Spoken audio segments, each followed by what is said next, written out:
Hambo, mamakivaky boky dia miantsa Tononkalo amin'ny andro sasakalina, satria ranomarina tsy mahita tory. Lainga fotsiny ihany le tsy malahelo akory voalazako ankeo. Lainga fotsiny ihany le zao nilaza leo sy matahotra avy ty.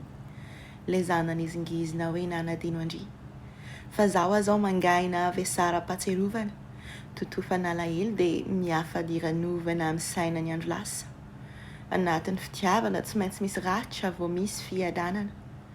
Matetika ny mamy matevitevika hoditra finosy manganana fa zay maharo-pelo no mibata fandresena. Dia zao tsy maintsy ekena fa ravany amintsika. Ndriny tiana ditra moa za tsy natoky tena.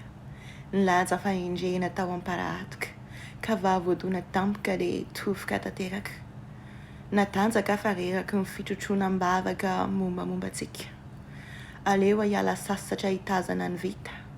Mamy kely reny ka tsy asiana fanenenana.